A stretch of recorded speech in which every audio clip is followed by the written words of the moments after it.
Hai semuanya. Berjumpa lagi bareng Mimin Noba di sini.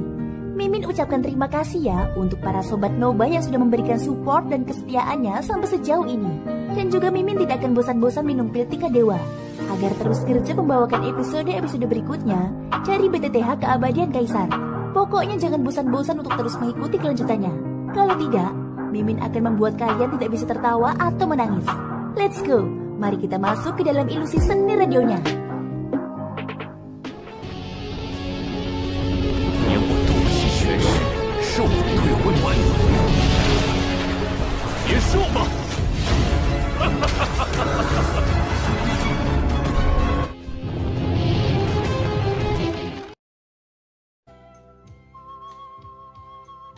Halo Sobat Noba, melanjutkan cerita dari episode sebelumnya ya. Melihat sekeliling ruang di dalam cincin penyimpanan, ekspresi di mata Xiaoyan menjadi semakin bersemangat. Ketika tatapannya beralih, sebuah kotak giok putih juga muncul di depan mata Xiaoyan. Pil transformasi ekstrim. Karena kotak giok yang berisi pil transformasi ekstrim tergolong istimewa, Xiaoyan juga lebih memperhatikannya saat berada di rumah lelang. Saat ini ia langsung mengenalinya. Benda yang ada di dalam kotak giok itu tentu saja adalah pil transformasi ekstrim. Di dunia luar, sebuah pikiran terlintas di benak Xiaoyan dan kotak giok muncul di tangannya. Meskipun mereka dipisahkan oleh kotak giok, Xiaoyan masih bisa mencium aroma pil yang keluar dari dalamnya. Seketika perasaan dingin mengalir ke anggota tubuh dan tulang Xiaoyan dan membuatnya merasa sangat segar. Memang layak menjadi pil obat tingkat 4. Bahkan aroma pilnya memiliki kekuatan obat yang sangat kuat. Sungguh tidak dapat dipercaya. Setelah mengeluarkan seruan di mulutnya, Xiaoyan berhenti ragu-ragu dan membuka tutup kotak giok. Seketika aroma pil yang pekat seperti awan menyebar dengan cepat dari bagian dalam kotak giok. Pil obat putih pekat itu seperti kristal es yang terletak di dalam kotak giok. Hanya dengan melihatnya dengan mata telanjang, Xiaoyan tampaknya dapat merasakan kekuatan obat kuat yang terkandung di dalamnya. Pil obat sekecil itu ternyata mampu menggantikan waktu pelatihan beberapa ratus tahun untuk seorang Ail Dodi. Tidak heran mereka tidak ragu untuk menggunakan harga yang sangat mahal untuk menukarnya. Mulut Xiaoyan sekali lagi berseru. Namun saat kata-kata dari mulut Xiaoyan terdengar, sudut mulutnya terangkat menjadi senyum mengejek. Meskipun pil transformasi ekstrim ini cukup berharga dan para Dodi telah menghabiskan semua uang mereka, pil itu tetap berakhir di tangannya. Siapa yang bisa membayangkan hasil seperti itu?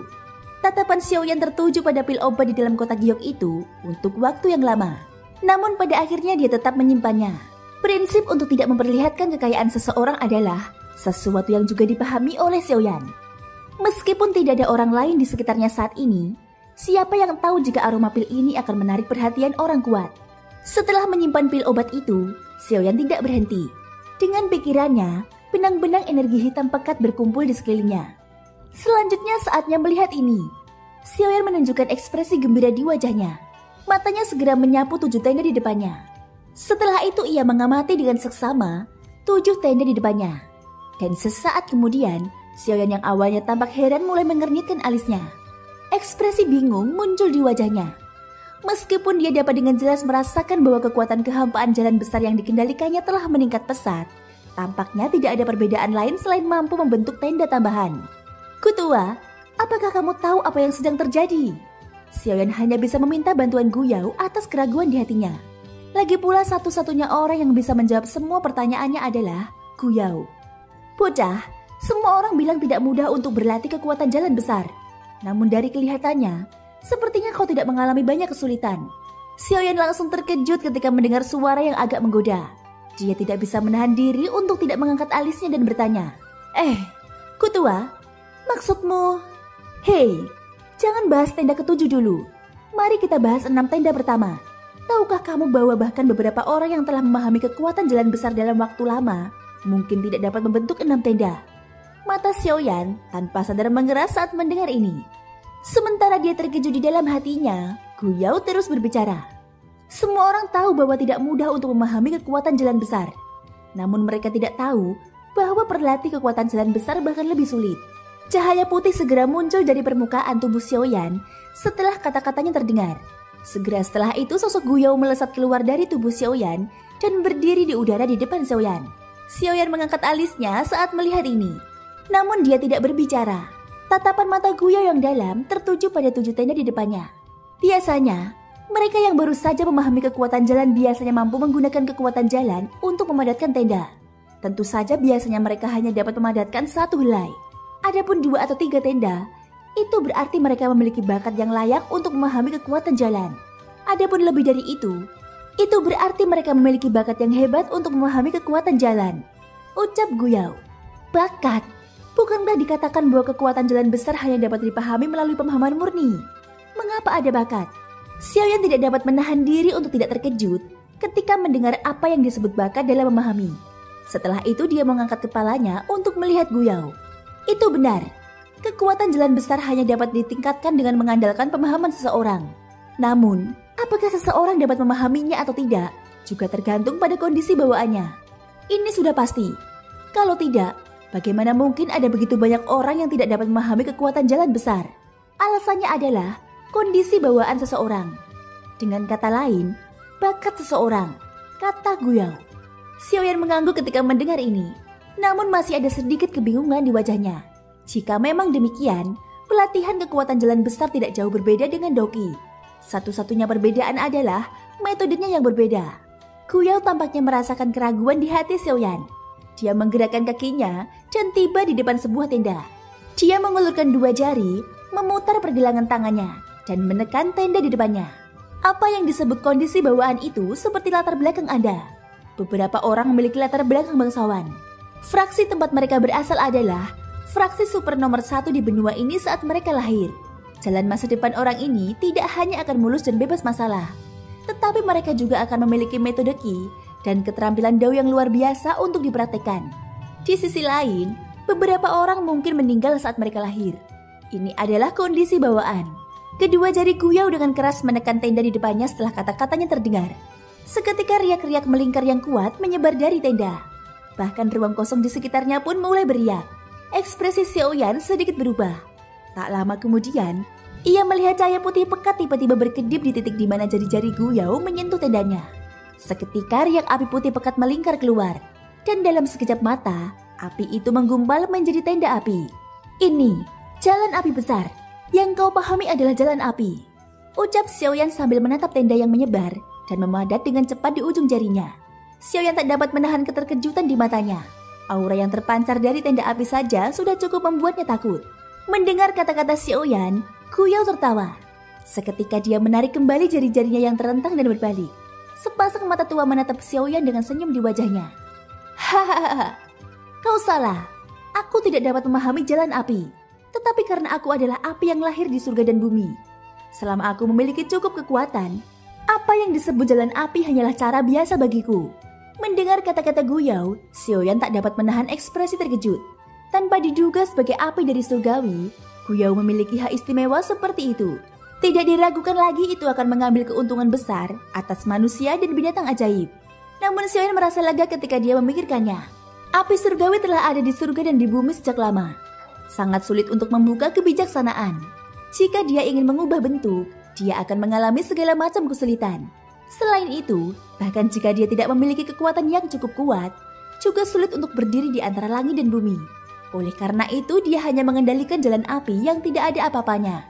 Setelah menyadari hal ini, Xiaoyan menatap Guyao lagi dan bertanya, "Kutua, aku masih ingin tahu apa perbedaan antara benda ketujuh yang aku padatkan?" Tanya Xiaoyan. "Aku sudah pernah bilang sebelumnya. Semakin banyak tenda yang dipadatkan, semakin tinggi bakat untuk memahami kekuatan jalan besar. Dan kamu memadatkan 6 tenda untuk pertama kalinya. Bahkan jika kamu berada di seluruh benua Yuanwu, mereka yang bisa melakukan ini tidak berani mengatakan tidak. Tetapi itu benar-benar langka. Adapun tenda 7 yang kamu padatkan, itu hanyalah hasil dari pemahaman kekuatan jalan. Setidaknya sejauh ini tidak akan ada perubahan. Kecuali kamu dapat memadatkan tenda ke-9. Mungkin akan ada beberapa perubahan pada saat itu. Adapun lebih banyak lagi, aku tidak akan mengatakannya untuk saat ini. Aku harap kamu tidak pergi ke langkah itu," ucap Guyao. Kata-kata samar itu membuat Xiaoyan dalam keadaan setengah mengerti dari awal hingga akhir. Sampai sekarang, satu-satunya hal yang diketahui Xiaoyan adalah tenda ke-7, yang tidak berbeda dari 6 sebelumnya dan bahkan tidak memiliki efek lain. Ini membuat Xiaoyan merasa tidak berdaya.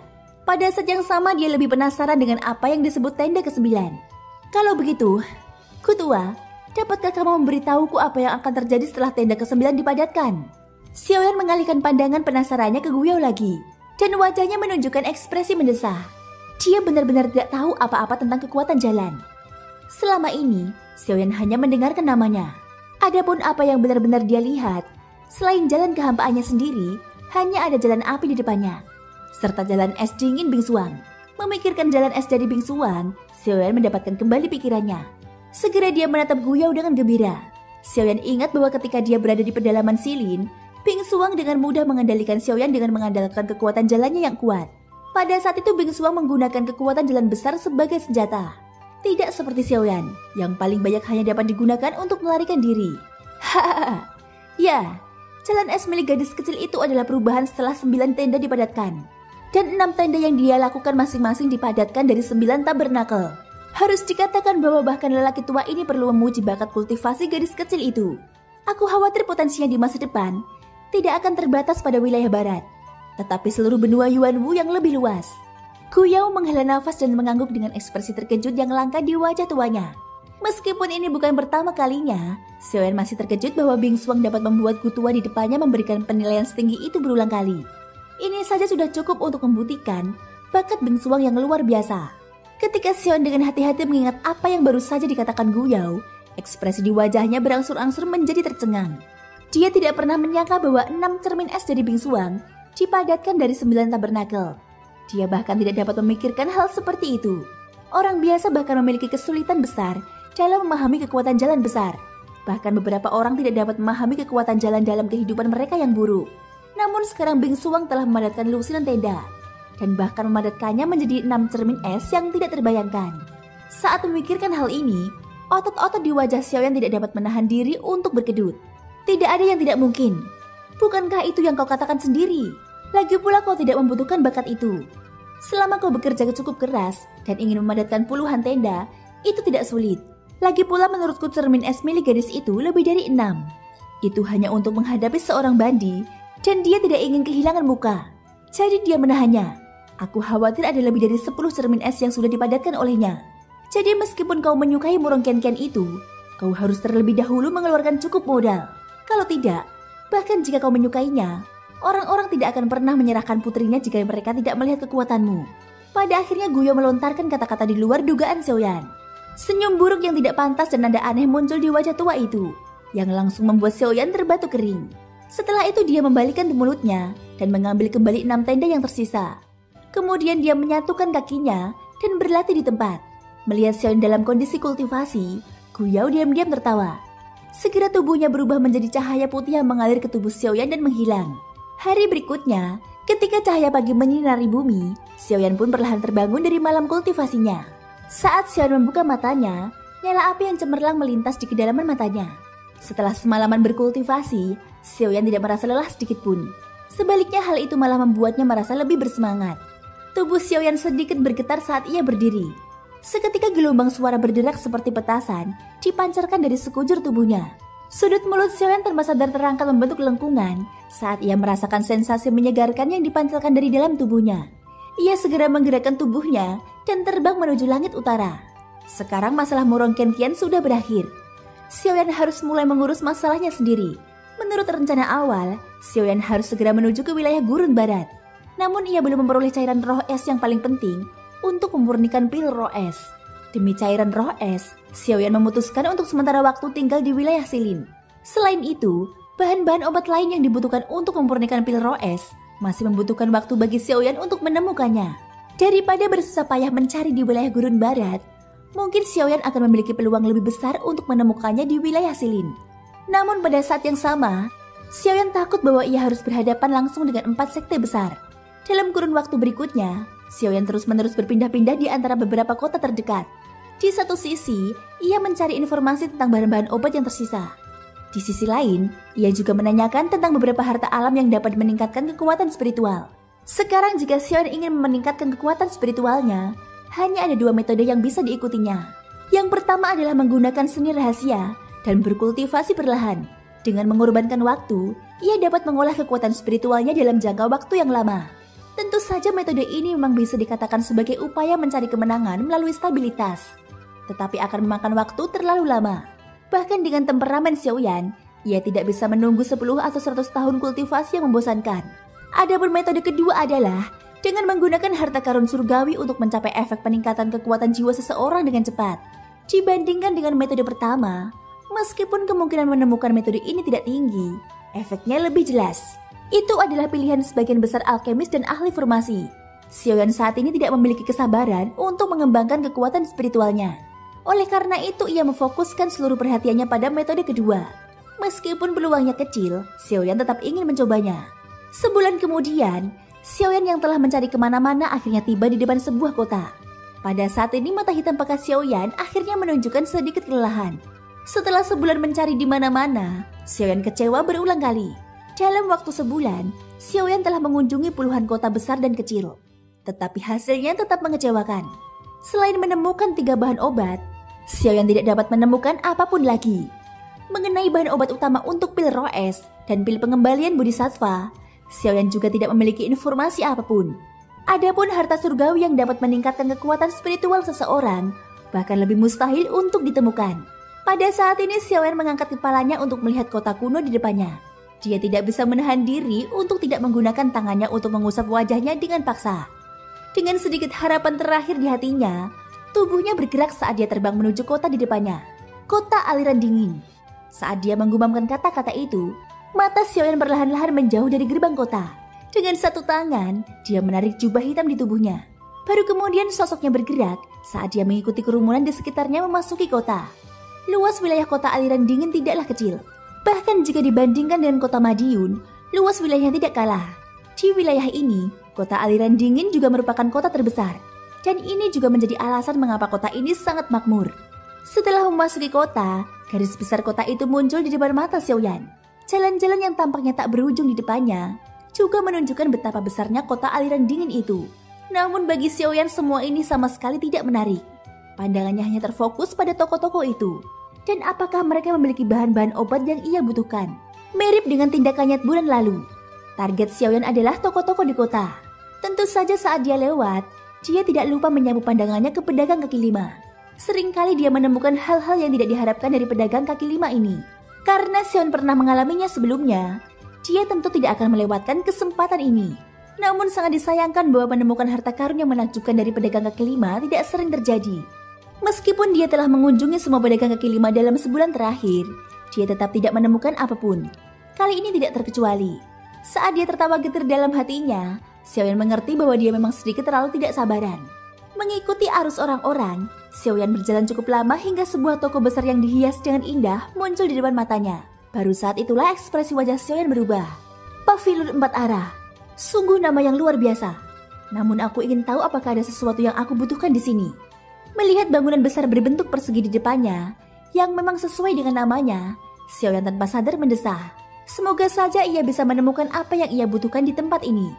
Meski hanya satu hal, itu sudah cukup untuk membuat Xiaoyan merasa gembira. Ketika Xiaoyan melangkah masuk ke pavilion, kebisingan dari dunia luar langsung berkurang lebih dari setengahnya. Ketika tubuh Xiaoyan telah sepenuhnya melangkah ke pavilion 4 arah ini, semua kebisingan dari dunia luar telah sepenuhnya menghilang. Pada saat yang sama, ketika Xiaoyan mengangkat matanya untuk melihat, suasana di pavilion tanpa sadar membuatnya merasa sedikit aneh. Dalam keadaan normal, orang-orang yang mengelola sebuah toko, terlepas dari apakah mereka adalah pelayan atau pemilik toko, harus bersikap sopan kepada pelanggan mereka. Namun melihat situasi di hadapannya, Xiaoyan tidak dapat menahan diri untuk tidak mengerutkan kening. Meskipun ada lebih dari 10 orang yang memilih barang di depan meja kasir di aula, para pelayan benar-benar mengabaikan para pelanggan itu. Sebaliknya mereka tampak agak tidak sabar. Bahkan ada beberapa pelayan yang pemarah yang benar-benar menunjuk beberapa pelanggan dan mendesak mereka dengan suara keras. Selain itu dari kelihatannya, mereka hanya berencana untuk memasakkan penjualan. Meskipun para pelanggan agak tidak puas dengan hal ini, ketika mata mereka melihat seorang lelaki tua dengan mata terpejam di aula, mereka hanya bisa menggertakkan gigi dengan getir. Namun mereka tidak mengatakan apa-apa lagi. Sebaliknya mereka secara acak memilih beberapa item, buru-buru membayar tagihan, dan langsung pergi. Ketika mereka melihat beberapa orang pergi, para pelayan mencibir dan mengejek mereka. Pada saat yang sama, mata tajam mereka yang seperti ular berbisa dengan cepat mendarat di tubuh Xiaoyan. Beberapa pelanggan kebetulan melewati Xiaoyan. Ketika mereka melihat wajah Xiaoyan yang kebingungan, beberapa dari mereka tanpa sadar melemparkan tatapan kasihan padanya. Seketika mereka tidak berani mengatakan apapun lagi. Setelah tergesa-gesa melewati Xiaoyan, mereka dengan cepat meninggalkan pavilion 4 arah ini.